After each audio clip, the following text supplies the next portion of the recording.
देखिए, जांच के आदेश दिए। आप सब जानते हैं नियमित बैठकें हर 3 महीने के अंतराल पर होती हैं, जिसमें जो केंद्र सरकार की योजनाएं हैं, प्रदेश की योजनाएं हैं, उनकी समीक्षा होती है, उनकी प्रगति के बारे में जाना जाता है।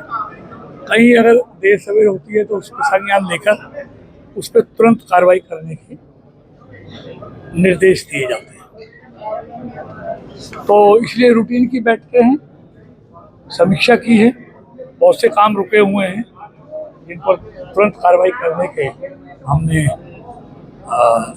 अधिकारियों को निर्देश दिए हैं। और जहाँ तक नगर परिषद की बैठक है, उनमें बहुत शिकायतें आई थी, उन शिकायतों पर चर्चा हुई है और उसकी विजिलेंस जांच के लिए मैंने जिलाधिकारी को कहा है, क्योंकि ये आदरणीय मोदी जी की सरकार है, नायब सैनी जी की सरकार है, जहाँ सुशासन और विकास ये दोनों प्राथमिकता है। और हर साल अटल जी के जन्मदिन पर पूरे देश में भारतीय जनता पार्टी और एनडीए की सरकारें सुशासन दिवस के रूप में मनाती हैं। इसलिए मोदी जी और नायब सैनी जी की सरकार में अनियमितताएं किसी भी क्षेत्र में हो, किसी भी विभाग में हो, उनको बर्दाश्त नहीं किया जा सकता।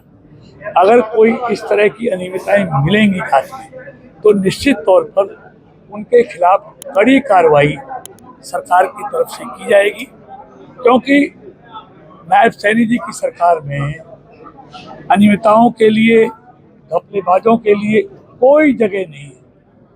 उनकी सरकार की प्राथमिकता है सुशासन, और सुशासन के साथ कोई भी खिलवाड़ करेगा तो उसके खिलाफ जांच भी होगी, और जांच में अगर दोषी पाए जाएंगे तो कितना भी बड़े व्यक्ति हो, उसके खिलाफ कार्रवाई होगी। कई मामले थे, सफाई का मामला हो या सैलरी देने का मामला लेकिन मैंने कहा सबकी जांच होगी, और जांच में अभी बगैर जांच के क्या कर सकते, जांच होगी, उसमें कोई भी दोषी पाया जाएगा।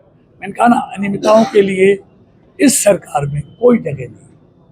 ये लोगों का पैसा है, ये लोगों के लिए खर्च होना है, इसलिए उसमें गड़बड़ होगी तो हमारी सरकार उसको किसी भी कीमत पर बर्दाश्त नहीं करेगी। सांसदों ने भी आरोप लगाए अनदेखी के। देखिए, अब ये तो आपके सबके सामने आरोप लगते हैं, लेकिन उनकी जांच होती है, और जांच के बाद अगर कोई दोषी पाया जाता है तो उसके खिलाफ निश्चित तौर पर कार्रवाई होती है। मंत्री जी, आपने मेट्रो को लेकर भी पूछा है, मेट्रो की 3 साल की डेडलाइन है। देखिए, निश्चित तौर पर अभी उसका सर्वे चल रहा है, डीपीआर चल रही है, और ये हमारे देश के इस प्रधानमंत्री आदरणीय मोदी जी की घोषणा है, और हरियाणा के तत्कालीन मुख्यमंत्री जो शहरी और विकास मंत्री हैं, पावर मंत्री हैं, उनकी घोषणा है। तो निश्चित तौर पर ये मोदी सरकार है, नायब सैनी जी की सरकार है, जो कहती है उसको करती है।